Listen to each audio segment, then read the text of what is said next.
Bonjour à tous et bienvenue au bord de la mer en Normandie, une région où il fait toujours beau comme vous le savez. C'est la deuxième vidéo dédiée à cet ouvrage qui s'appelle La victoire climatique de Michel Adrien. Dans la première vidéo, je vous expliquais que dans cet ouvrage, au départ, on a un bref rappel historique qui nous permet de comprendre tous les enjeux auxquels on est confrontés, nous, les habitants de la planète Terre. Dans cette vidéo, je vais vous parler des phénomènes qui ont permis à l'Europe d'avoir des révolutions industrielles et technologiques entre le XVIIe et le XXe siècle. Un de ces premiers phénomènes, c'est le libéralisme. Et le libéralisme, qu'est-ce que c'est exactement? C'est la liberté. La liberté de créer, d'agir, d'entreprendre.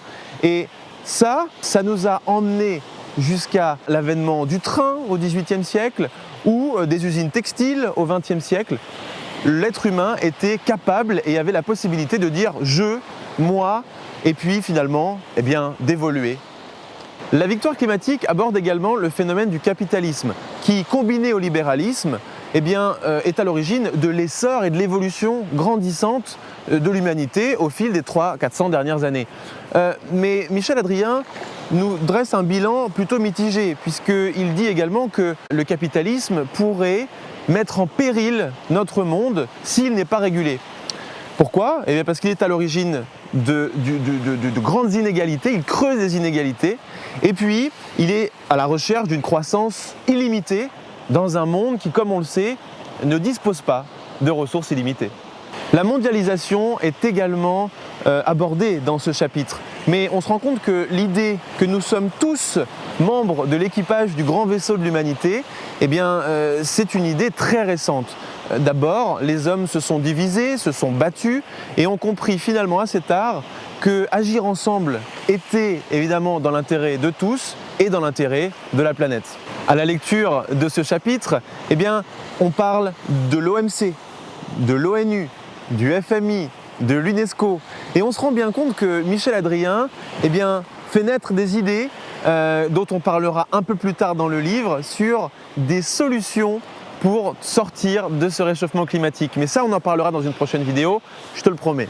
On comprend le commerce de masse et la position de la France, de l'Europe, dans le monde entier et on se rend compte qu'il va falloir rester très soudés si on veut continuer à exister face aux grandes puissances asiatiques à l'avenir. Tiens, un chiffre qui est une conséquence directe de la mondialisation. Savais-tu qu'en 1990, les plus pauvres de la planète représentaient 36% de l'humanité? En 2015, ils ne représentaient plus que 10%. 26% d'écart, 26% de moins de population très pauvre, alors que la population mondiale n'a cessé d'augmenter. C'est un chiffre relativement marquant.